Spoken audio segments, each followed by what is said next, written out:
Yo, this is Iman Latif, creator of Peep Game Comics. You're watching the Black Comics universe on the comic book shopping experience.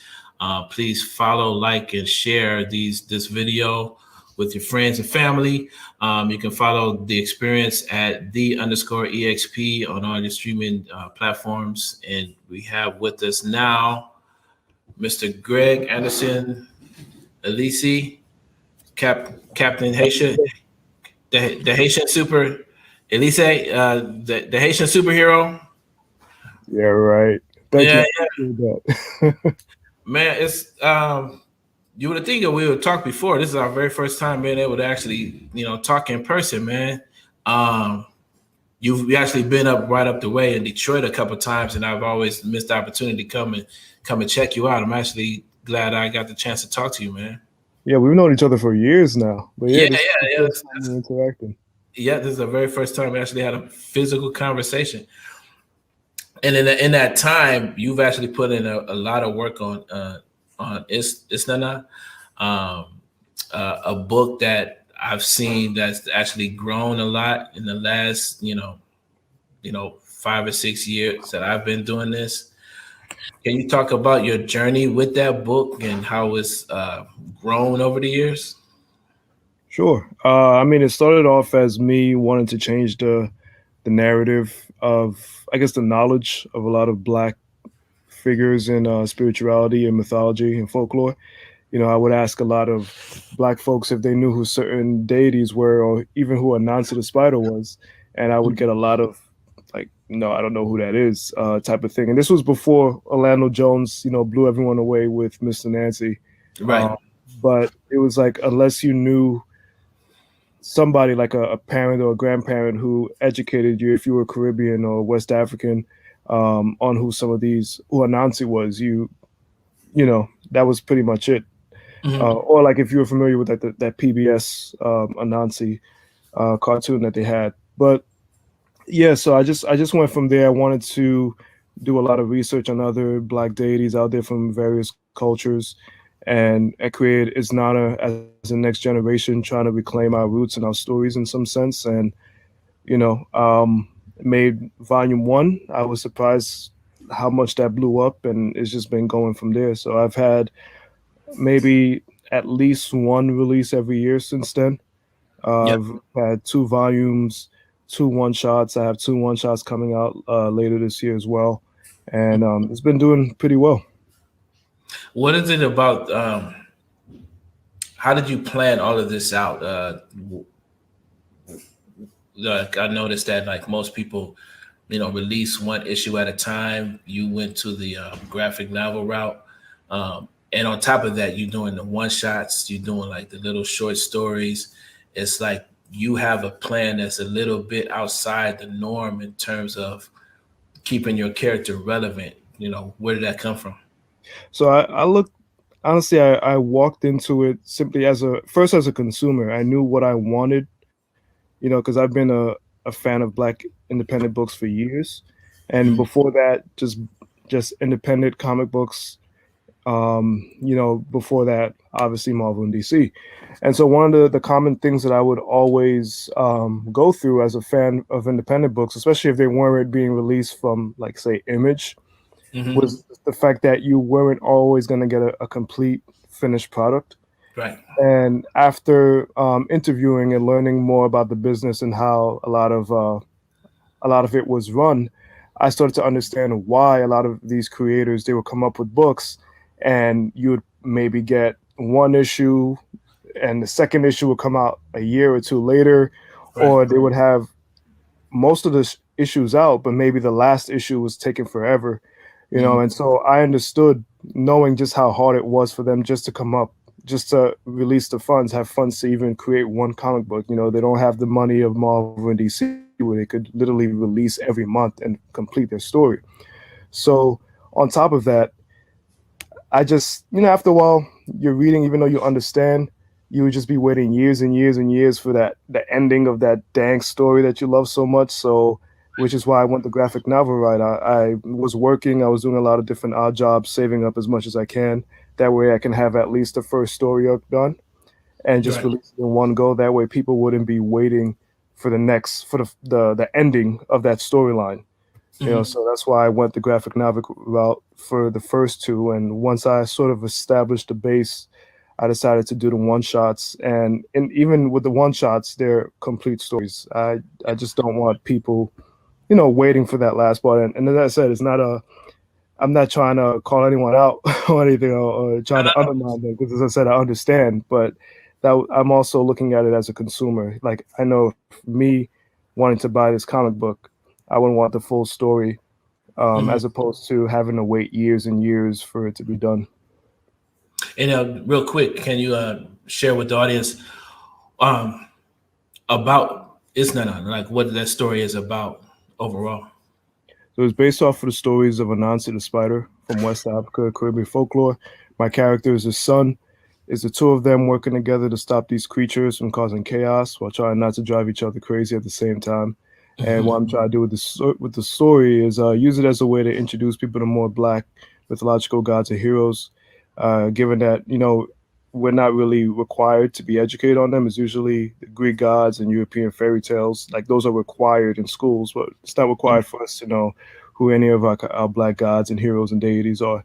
At most, we'll maybe get John Henry during Black History Month. Right. That's about it. So the whole goal of that is to change the narrative while also allowing his Nana to be his own individual character, and Hmm.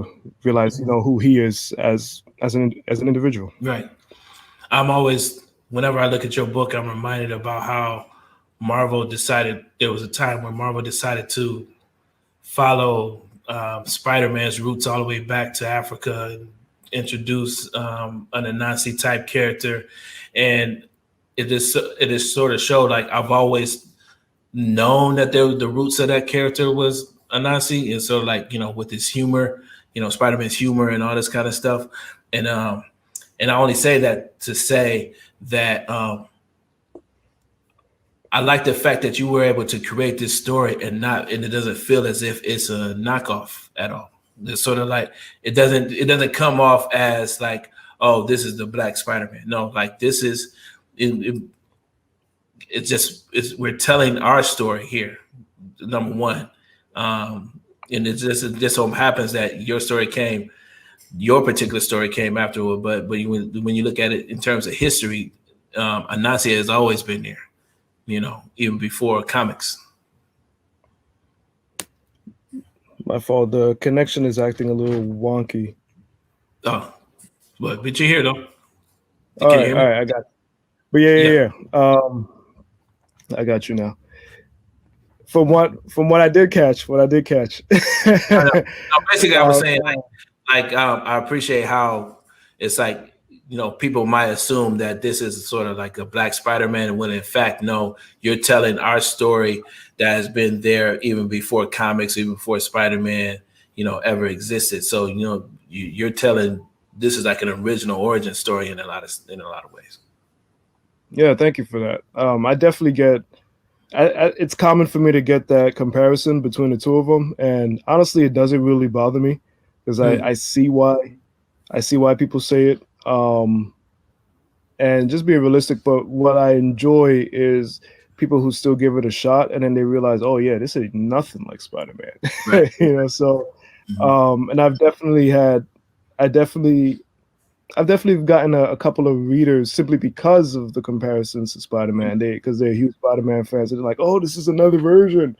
But I'm glad that I can showcase that there's way more to the spider element than just Spider-Man. We have so many folklore Mm, from various cultures that find ways to implement spiders in some way. So a Hmm. lot of these Nana stories is me just being inspired by the Anansi tales. Hmm. No, and I love folklore and Anansi tales. I'm actually a big fan of folklore, and I've been enjoying how you and other creators have been actually introducing folklore into comics. John is a big fan of doing that as well. Um, and then I've also been noticing how actually, if you study even like the Spider-Man stories, the foundation of those stories was actually in horror, and I noticed how you actually use a lot of those elements in telling this and telling your story too. And I like the fact that you doubled down by making it like a weird spider, like he's not. There's nothing cute about Isnana when he gets in his bag for sure. Like he, this is like the whole transformation. What is it about? Why did you want to bring that element into that so strongly? Well, there's different various reasons why I do that. For one, I'm a huge horror nut. I love horror. I was introduced to horror by my very Christian conservative mother, and that just continued to resonate and stay with me. They were just my favorite stories. Mm, But the thing that I had an issue with when it came to horror, when it came to the way we were represented, especially our spirituality, like a lot of African spirituality was the source of horror. mm, Um, and I wanted to change that a little bit with Isnana. So a lot of my works in general, just I end up having some type of horror element, just simply because that's just my go-to. That's what I grew up on. mm, And so it only felt natural to go that very fantastical horror way with the story, mm. but at the same time, I do want to subvert as to what is the source of horror now. Like Right. it's not what the African spirituality is. If anything, you'll see the characters attached to the story, but they're not the reason why all the horror elements is happening. Mm, And I also wanted to play with the dynamic of Isnana being a spider, which a lot of people are creeped out about, but right.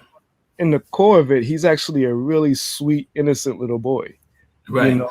And so I definitely like playing with that whole type of idea because it's like you see him, he's creepy and you're scared of him, but Mm, underneath it all, he's sweet. And he's actually somebody you want to be around and you want to take care of him. You want to comfort him from all the crap that he's going through. But it's just also playing with that theme of what you see on the surface is not always what's underneath it, especially the way just blackness tends to be bastardized in some sense. Like to the mm, point now, anything for a while, anything that was just black was considered stay away from. That's like whoa, mm, and that always happens, even if it's like a new trend. Whether it was black music, it was black clothing, it was black hairstyles. At mm. some point, it was always one of those things of, nah, that does not look good. It's this, it's that, it's that, it's negative, and eventually it comes around. Eventually, and then it becomes appropriated, Right. right? So, And I think we're at that moment where I feel like we might have reached a tipping point with all this stuff. When I saw that there was going to be a black Superman, it's almost like not almost like too much blackness, but like now I'm saying get to the point where okay, now it feels like we have reached a point where I don't know. There's a distinction now. You know what I mean? It's like now I'm looking for more.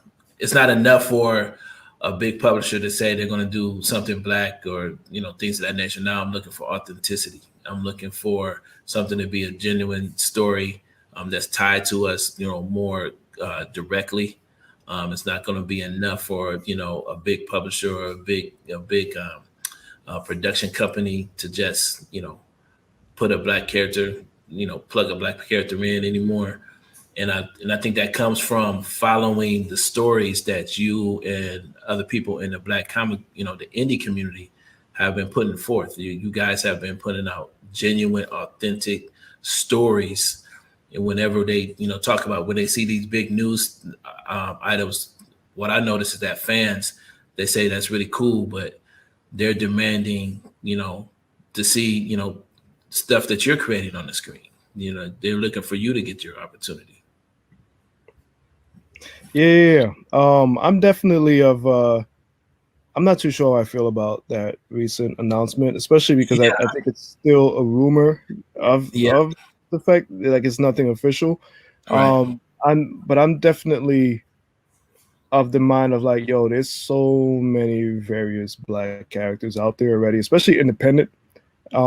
And it's just this we have a well of knowledge of stories to tell. We don't need to keep rehashing the same stuff. But in the end, the way I look at it, that story is not for me. Like I don't. It is what it is. So whatever they do with it, it has nothing to do with me. Whoever wants to support it, cool. But there's definitely there's so many things you can do than just a black version of a Superman. Give us Icon. I mean, let Hmm. that be the black version because that is the closest thing to like a black Superman Right. for us. So Exactly. You know what I've noticed. Another thing that I noticed that you do that I enjoy is that you've been collaborating with a lot of other black creators, a lot of other black artists, a lot of other black crossing over your character with other people's, IPs and their books and stuff like that. Where did that idea come from? well, initially before I started writing comics, I was also doing a lot of interviews, especially I was working for a couple of different sites, and one of my things was anything I can do to push black books out there. First independent books, but then it became like black independent specifically. Hmm. I just wanted to showcase what was out there, Hmm. because there's so many things out there that just don't get any type of distribution or coverage. A lot of people have no idea what's out there, but they're asking for it. And Hmm. so that was literally my thing when I was doing interviews. I just wanted to push some of that. So when I started releasing Isnada, and given that I left an opening that Isnada can travel through different realms, I just thought towards volume 2, like let's do that. Hmm. Let's put that as a part of the story. He's traveling through different realms, and those different realms will be some of the different books that's out there. Hmm. Which is the majority of that crossover story was me trying to be like, yo, there's this dope book here. This is the main character. This is what they're about. Hmm. While also not losing track of the story that I wanted to tell with Isnada. And I kept it sort of slow scale because in reality, there's a lot of independent companies that try to do crossovers, and it's just unfortunately it's just too much going on, and it doesn't work, or someone falls out of the wayside, and it whatever reason. And Hmm. so I just wanted to find a way where I can keep it very simple between every creator that was involved, and I think it worked out very well. A lot of people loved it, and I've been talking to a couple other people about possible crossovers. Hmm. It might take a while for that to happen, but things are done. But I'm it's where hopefully we both have both of our stories respectfully done. I really actually anxious to see what you do with George Gant. Um, Oh yeah.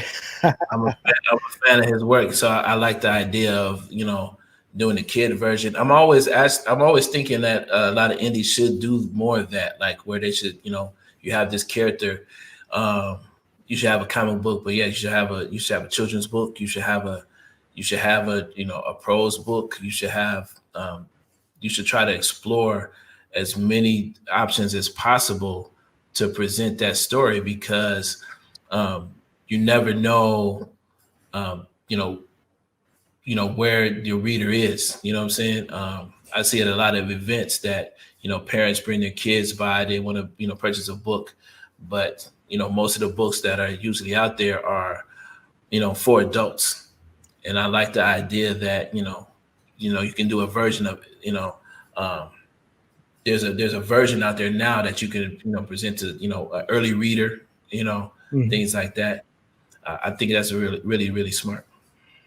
Yeah, I lucked out a little bit with that in a sense because so even though it is a more kiddie version of Isnana and his story and also the Mhm. art style, but it's still connected to all the other stories Yeah. and that I've been doing. So it's not like a sort of like a side one off, but it's all connected in some way. There's going to be like shout outs to upcoming stories. There's going to be shout outs Mhm. to storylines that were hinted at in the previous stories. And one of the things that lends for me as a writer doing is not is the fact that every story is very different, and I always have a different artist working on a different story because it's just I like to experiment with my storytelling. I love experimenting with that. I'll do storytelling, the theme of the story. Not one is not a story is similar to the other, and I think in a sense because of doing that, the artwork should be a little different. Just I like playing around. I'm like Mhm. I'll say like I'm a hoe when it comes to art. I just love different types of artwork, and so I want to showcase that. And also, a lot of the artists that I have are usually people of color, and so I also want to use it as a way to showcase various artists that's out there who may not be not easily accessible, but many people may not know. And if I have that platform, I want Mhm. to do what I can. Yeah, I noticed one of the most interesting things about what I do at Peep Game, like actually carrying these books, I pay attention to the creative teams. And what I noticed was that, um, and there's no knock on anybody in particular. I think a lot of what I noticed is that, their first books, they tend to reach out outside of the country and find artists, to illustrate their book. So uh, oddly enough, it's a black character, it's a black storyline, but it's not always and it's a black writer, publisher, but it's not always a black illustrator or inker or colorist. And there's no not, and I understand, I get the formula because as far as the price points, working outside of the country is I know it's very more economical, the whole 9 yards. But what I've appreciated about what you've been doing lately is that you actually circle back, work with somebody like David Brames, who now is working with John Jennings on After the Rain. You also work with other creators of color that actually brings attention to them. Now creators know that there's talent out there that they can work with. They can actually find these people and talk to these find people that actually can help them bring their books and stories to life. Yeah, and as you said, it's not a knock. I get it. You're making page rates of Yeah. yeah, them like it's tough. It's really tough. So going out the country just for financial reasons, I totally get it. And the artwork always looks amazing as well. Yeah. Yeah. And Yeah. yeah, and honestly, for the first volume of his Nana, aside from me, I think it was only the cover artist who was black, and Mhm. Walter Osley is biracial. He's Asian, Mhm. and the reason why actually he initially I had actually reached out to a couple of black artists to do is Nana. Like I think I spoke to maybe three, Mhm. four different black artists that I wanted for his Nana because I was like, yo, it's a black Yeah. story, it's a black book. I want a black artist, Mhm. and just things was just not working out, and it wasn't until Isnana became successful after the first one and Mhm. going into the second one as well, as when now it became and I started getting some of the attention from a lot of black artists. Now it was like, okay, he's actually good. I can take the chance. Right. So when I do see some people have hang-ups for certain writers because it's like, oh, you're not using a black artist, especially if it's their first book. It's Mhm. one of those things where it's like you don't know what's going on behind the scenes, No. because I was not. It was like people knew who I was, but they didn't know what my work was, and I would. It seemed like some black artists just didn't want to take that chance with me on the first go around, and now it's like, all right, now that I proved what I Yes. can do, now I can finally like show, all right, you come with me. You're a black artist. I love your work. Let's Mhm. do something together. So it's me trying to use the platform that I was able to build up. No, I think that actually makes a lot of sense because to be fair to a lot of black artists that are really talented out there, they're probably they've been burned too much to take a risk on someone that's just starting out that may not have everything all this stuff together. So yeah, I think it does take a while to build up that reputation. So then you come back around, and now that they see that you are in it for the long haul, and are really about that about business, then they come around and they work with you. So I think it's something to be I like that formula a lot because now, like once they come back around, that they can trust that level of trust is there, and that level of trust actually helps to create quality work. Hmm. Right. Exactly. And you got some fans here, um, like I was saying. You got Dorfis, What up, Dorfies? one of your inspirations, and she says you're the Haitian sensation. Can you? I was asking Dorfis about this. I've noticed and I'm not sure if it's by design or by chance that there is a large Haitian delegation in the black comics, independent comics. Like y'all on the tear. Like I love everybody it. putting out quality work and y'all supporting each other. What do you think that comes from? How did that come about? Beauty of black excellence. We're all Haitian. It's like Nah, it's y'all can't cool. help it.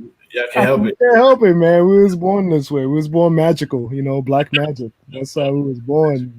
But I love it, especially because when I was younger, I didn't really know a lot of creatives who were Haitian. I mean, I knew Haitian creatives, but it was like you had to be in the Haitian community to know, who was an artist, who was a writer, who was this. But when stepping outside of that small circle, especially, looking at like other mediums out there, it just wasn't something that I saw.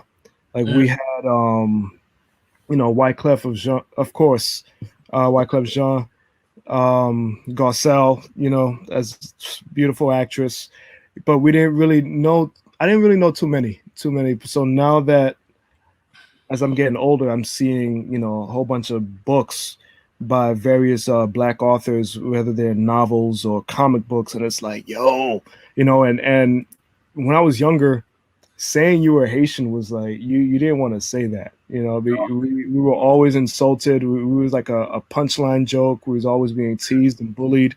I was like one of the very few who would just be like, I don't give a f. I'm Haitian. And I had some Haitian friends. I was like, no, I don't, no, I don't want to. I don't want to say it. But mm, now it's like it's this huge sense of pride, and I love that. And I love seeing content by us, where we're just like, yo, we're Haitian creators. We're Haitian. We're making comic books, and we have a lot of our Haitianness in our comic books as well. mm, I put a lot of Haitian stuff in this now, especially in Volume 2. There's some Haitian characters that show up. There's even dialogue in Creole. I know Dorfis does the same thing with hers. mm. We have what you call it, Crescent City Monsters Yeah. from Newton. Mhm. Chuck Collins as well. With he has like his character doing these uppercuts and saying something in Haitian Creole, which is hilarious. Right. I love that stuff. And Teflon Funk is another one. But yeah. Mm. And it was that right why you wanted to reach out? Did you reach out to Dorfis because of that to be her editor, and how did that come about? Dorfis reached out to me, which was yay, Dorfis. Yeah, I was aware of her work when it first started coming out, and I was like, oh, okay, cool. She was pushing that it was the first, I guess, female Haitian superhero that was out there, Mhm.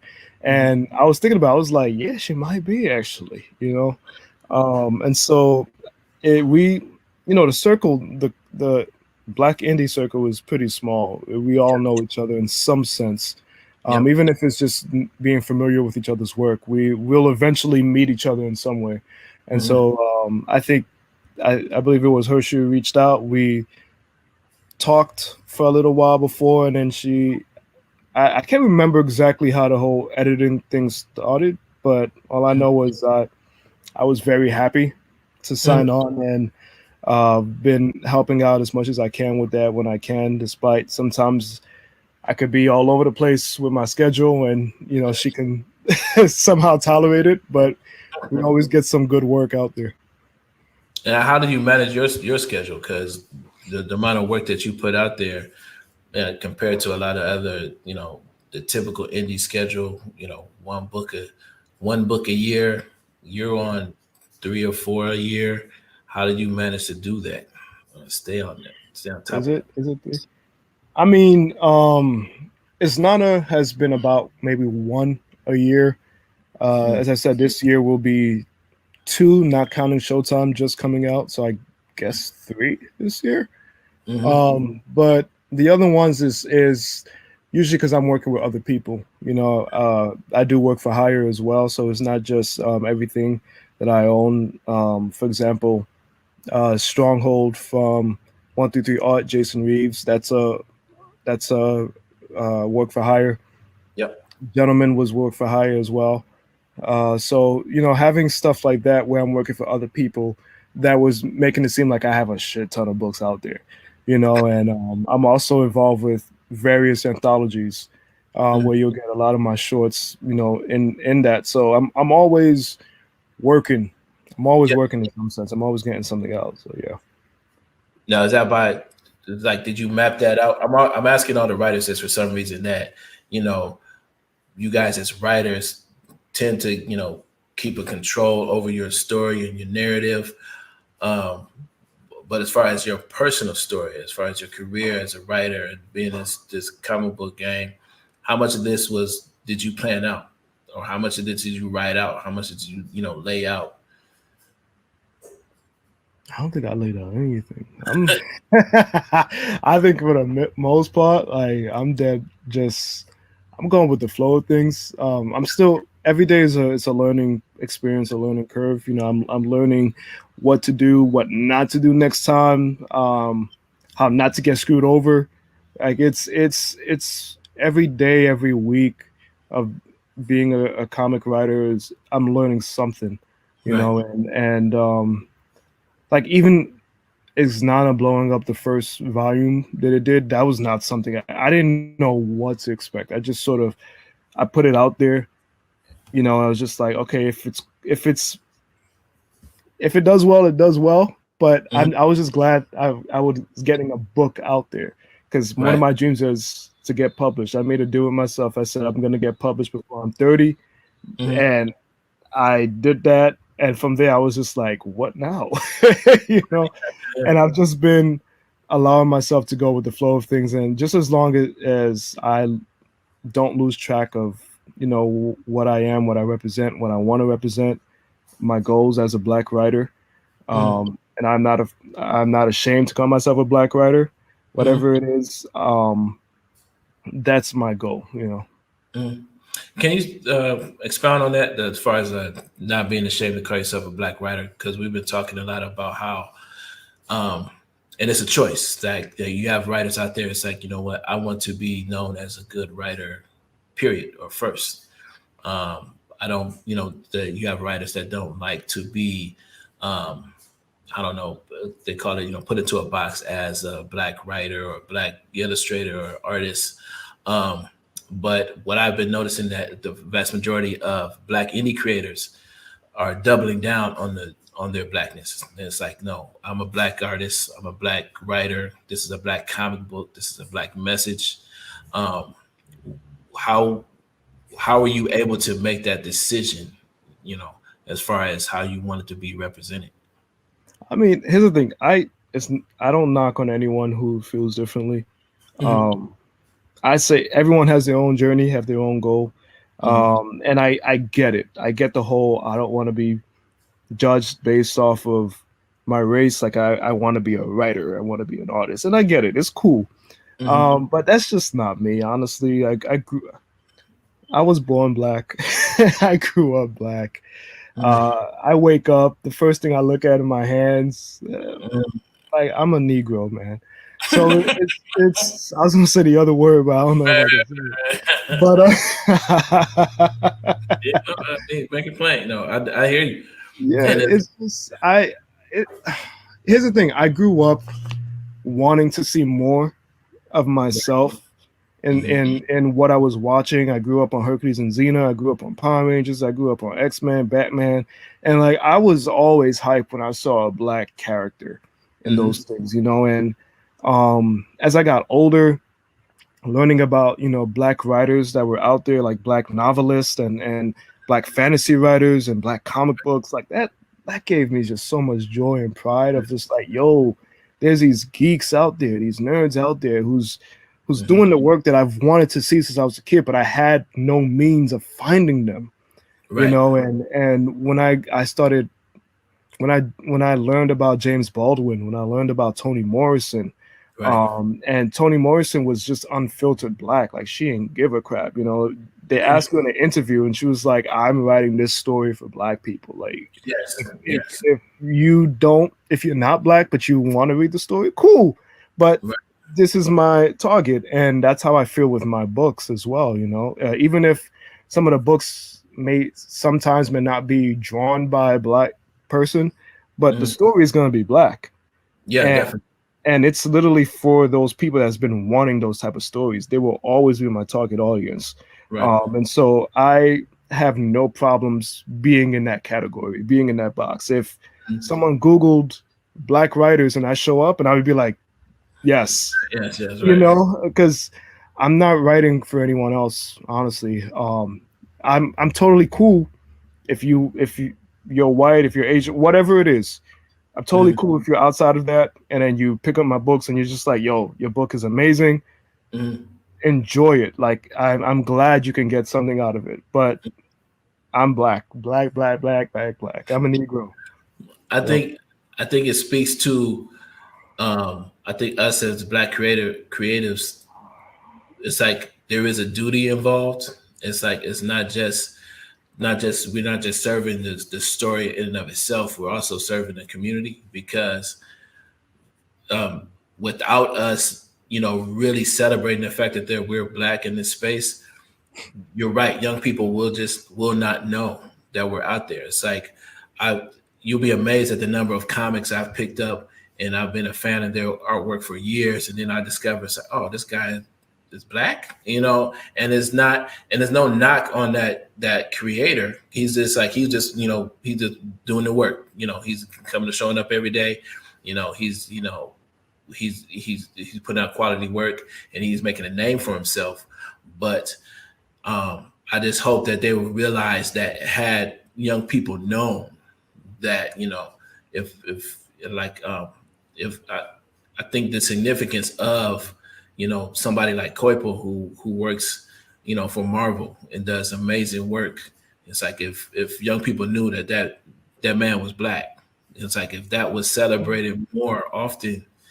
And I don't understand that, the logic behind it. Sometimes it's like, it's such a mystery to me how often that happens. Like you get a ton of really quality work out here. When you just, I personally have been making a point to, like, I Google, artist name, if it is just a hint of blackness in the name, I'm Googling just to see, because a lot of these, they're not necessarily hiding, but they're not necessarily, trying to use it as a marketing tactic either. So it becomes really, really bizarre in that when creatives, tend to, like, back away from, and I get it, they don't want to be pigeonholed. It's sort of like, I would feel some sort of way if I was working for Marvel, and every time, a black character gets hot, now they wanted me to work. It's like, well, yeah, why don't you call me Batman? It's like, I get it. I think that was the thing that even Christopher Priest was dealing with, Right, because I'm pretty sure Christopher Priest is proud to be black, period, and you could just read so many of his work, even outside of the mainstream stuff. You just get that sense Mm-hmm. of it. But he was pigeonholed, and Mm-hmm. he did not like it because I think one of his dream books was Daredevil, and it was like, oh, we need you to do Black Panther, and I think afterwards, people was like, oh, I think they thought he retired, but he was like, I never retired. It's just that they kept offering me these black books that I didn't want to read, I Mm-hmm. didn't want to write, and I got that, as well. But honestly, even if like Marvel and DC for the most part, I'm tired of those same white characters. Like I've read them all my life. We see the movies all the damn time, so Mm-hmm. that they just wouldn't really be a choice for me to write. Honestly, I don't care Right. for that. Like I'm actually, I as a kid learning about these black characters in Marvel and DC, I was interested in them. I was like, yo, how come we don't get stories about these characters? Mm-hmm. So I feel like even with me as a writer, if I was being pigeonholed to constantly write some of these black characters, I'd just be like, I mean, it's about time they need to be fleshed out because no one gives a crap about them. Mm-hmm. Right. So to me, I'd see that as like a, but that's only even talking about me. Right. So aside from that, like I totally get why a writer working for Marvel DC would be like, stop. This is like, why is this only the time that you want to give me work? Mm-hmm. Because that's a little fucked up. Effed up. My fault. It's No, a bit. no. It's screwed up. Right. For the most part, but it really depends on the individual writer, what it is that they want to do, their interest, where the interest lies. But going back to the everything, it's I have no problem whatsoever in just being known as a black writer.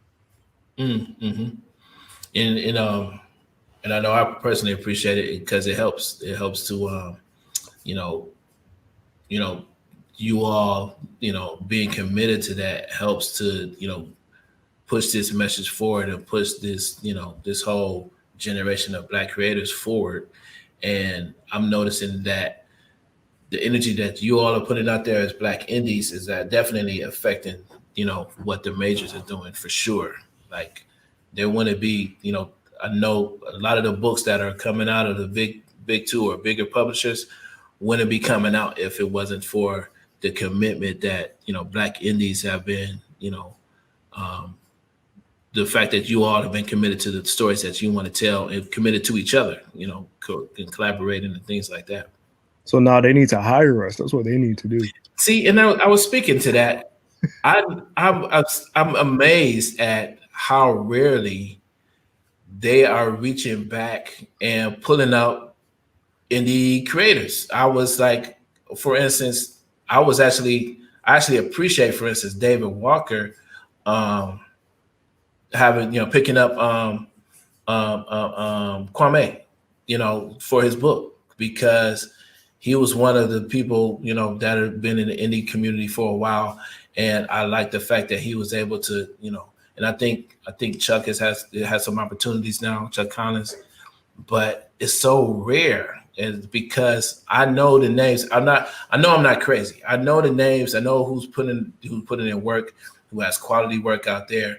And then I recently saw some, press releases for some major books, and I'm looking at the artist, and I said, I don't know who this person is.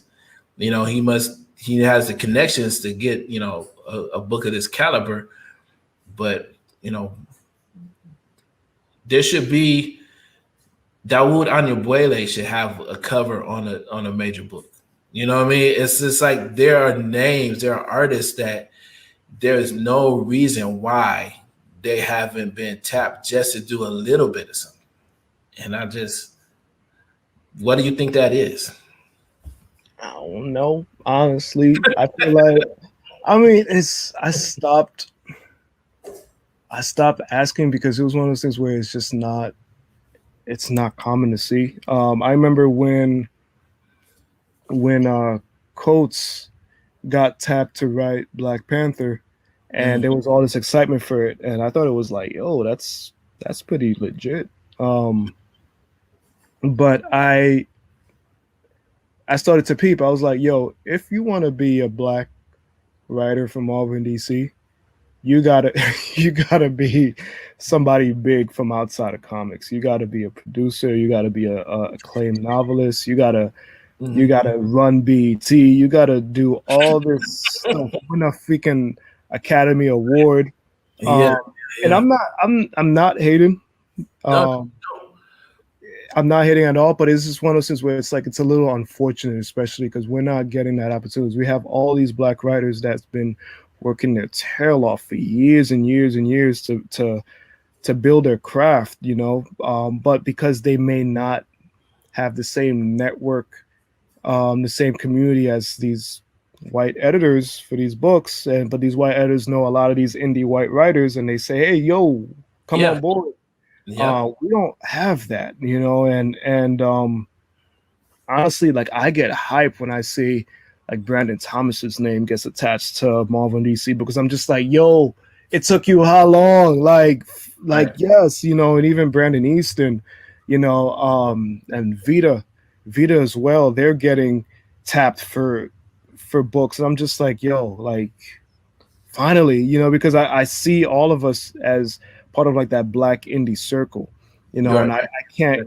I can't give them anything but love because I'm just like, yo, I get it and I love it. Like we're finally getting some type of thing. And I think when the launch of the milestones, the relaunch happened like a few months ago when people were seeing stuff and they were like, what is going on? Because it was like, yo, this was a perfect opportunity to get some of that Yeah, fresh talent that's out yeah. there. But yeah, there was nothing. And I think there was enough of a what the F is going on that now we're seeing that change up and it looks amazing, I you think know. they saw. I think they saw the reaction to that, and they said maybe we missed something here. And then Maybe. I think so because it almost seemed like it happened overnight. You looked up and that static, the static book that I saw, the pages that I saw, you know, a year or so ago aren't the static pages that I'm seeing now at all. It's like this is like a totally different direction. It's like a totally different book. Um, and it's just a matter of yeah, reading the room, like knowing what's hot, where the momentum is. Um, and I'm just and again, I'm just amazed at how often they miss it. But at the same time, what's weird is it's like technically I don't want them to catch on. You know what I mean? It's like I get I that. we it's so much to our advantage that they leave us alone and we can like what I'm saying? Like we can make the books and like but what's gonna happen is one of us is gonna really pop, become a millionaire off of this thing by not, dealing with them at all.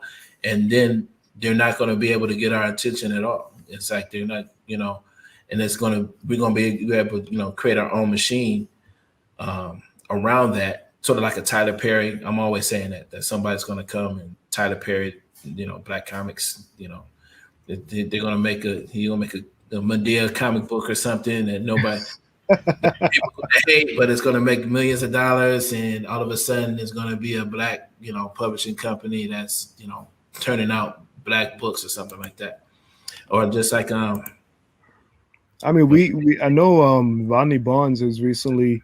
announced what was it? Was it like Love Zombie Studios or something like that? Yeah, Um he has his own imprint. yeah, I don't know if it's gonna be if he's going for like just black content in general, but I know Philadelphia is pretty black and Mm-hmm. um Zombie Love Studios, yes. I Thank love, you. Um and but also keep yeah, and it's even it's dope. Yo, yeah, keep in. yeah, we have to make our own industry in a sense. I agree, because but that's the thing I love. It's like while other companies and stuff like that aren't may not be supporting us, we're supporting each other, and I think that in and of itself has made it so we can stay in the game. You know, um, that's what's like I was telling Dorfis, who went through a kind of a hard situation when she first came, started out, but the fact that when she came out of that, the support and love that she got from the Black comics community, um, that was testament to how, we rally around each other and help each other to succeed. I see all the time that we're the ones that are the first to support each other on Kickstarters. It's like, the Black indie community is definitely, that money is circulating. When they talk about the money that circulates in the Black community, once or twice, when you actually next time, look at the Kickstarter and you'll be amazed at how much money that's actually circulating in the Black, comics community. Like, you'll have a successful Kickstarter, but you turn around and then, give $20 to the next Kickstarter. And then that person is, turning around and circulating that money. And I love to see that. Yeah. I mean, as I said as well, everyone knows each other in some sense. You'll hear about each other. We're a community. We're a community. As much as some of us may piss each other off, but we're definitely a community. That too. I try to avoid it as much as possible, but what you gonna do? At the same time, sometimes it's like, well, we family. I called out somebody yesterday. Just like, hey, where the book at? It's like, let's get to work. I see you talk. I see you on here talking, having fun. Let's get that book finished, buddy. We need that. We need someone to kick our butts about that sometimes. Yeah, that's why I'm here. I'm not necessarily publishing comic books. I can definitely put my foot up some butts for I do want to say, like, great job with Peep Game as well, man. Oh man, I appreciate that. It's going strong. I'm trying to just stay in the game. To be honest, whenever I have to change it up and move on to another idea, I'm always looking for a new way to basically keep the ball rolling. And speaking of which, you can find all of Greg's books on Peep Game Comics digitally and in print. We also have the print graphic novels available. I'm waiting on my Showtime book. I sent yours out literally a few days ago. Okay, see, all right, cool. Yeah. I was glad I had you on. I said I can harass him about that. No, I'm really anxious about that book, and I would love to be able to actually sell prints of Showtime. So I want to definitely talk about doing that next, like with our premiere. What we've been doing with Harry Tubman Demon Slayer, our premiere editions, like signed and back and stuff like that. So I'll definitely talk to you about moving that idea forward too. Nice. All right, I appreciate you, Greg. I just want to reset the room. You are watching Black Comics Universe, presented by Peep Game Comics, exclusively here on The Experience. Please help us out by hitting share and giving us a like and a follow. Then make sure to tune in for our original programming 7 days a week. I appreciate you, Greg. Real quick, Kyle, don't cut us off. Just real quick. Well, I think we got 3 minutes. Yeah, 3 minutes. We got about 3 minutes. I'm trying to hit the top of the hour. It's like this is definitely trial by fire for me today. But real quick, you've had some horror stories as far as dealing with folks in comics. And the only reason why I asked you to speak on this because I think it's necessary to help Black creators understand how to navigate this industry when things don't go right, just as much as like when things are going the way they want to. What advice would you give a creator, as we're heading out here, to a creator when, how to handle their business when things don't go the way they should? Keep persevering, honestly. Definitely try to look for some legal advice to try to make sure that you're protected in some sense. But even just first and foremost, do your research, honestly. When you're going to be working with somebody, if somebody is interested in you, there's a reason why reference is important when you're trying to go for a job. It's the same thing when it comes to comics. If you want to work with an artist, you want to work with a writer, sure, y'all could be shooting the craps and y'all cool, but you don't know what their work ethic is. You know, don't be afraid to reach out to somebody who's worked with them and be like, yo, what is the deal? Like, you know, or even the people that you don't see them working with each other anymore. Gotta see what the tea is. Like, what happened? You know, sometimes it's literally, oh, our schedules just don't click, or I just moved on to something else. But then you also have some people who just be like, amazing, he's professional, work with him. And then you'll have someone who'd be like, you know, and start to ask around. If everyone says the same thing, that's a clear point that you might want to step back, you know, and I think that was one of my issues with some people that I've worked with, where it seemed like flowers and sunshines up front. And it was that, you know, it was like, yo, everything looks amazing, but now it's just each other's freaking dope, you know? I'd say that's my advice in that sense. All right, I appreciate that. And we didn't have to say any names. How about that? No, I mean, it's just the nature of the beast, and like this community is small, and whatever way we can help each other, if nothing else, I think it's definitely valuable. So I appreciate your time, Greg, and I'll be talking to you soon. All right, man. I appreciate it. Thanks for having me. Yep. And we'll be right back.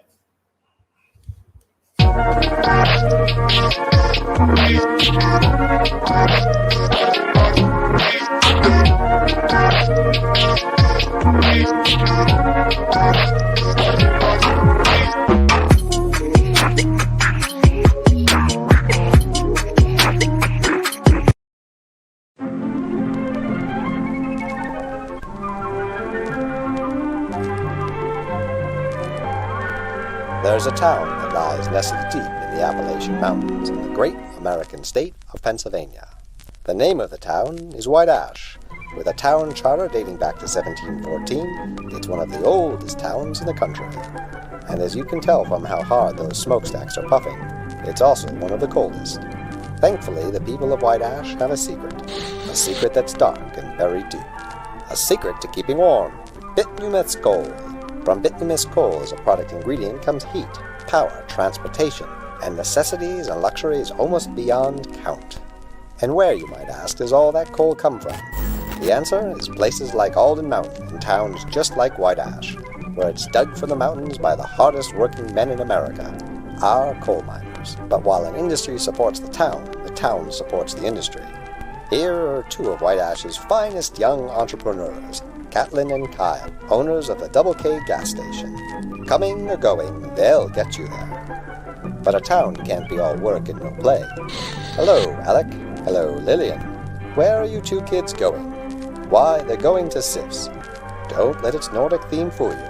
The most popular place in every American town is the local diner, and Sif's is no exception. Home to the world-famous Stack Attack, Sif's have been filling the bellies of White Ashians since 1895. Yes, White Ash, founded by men who came from the four corners of the earth, bringing with them innovation, can-do spirit, and dark, dark secrets.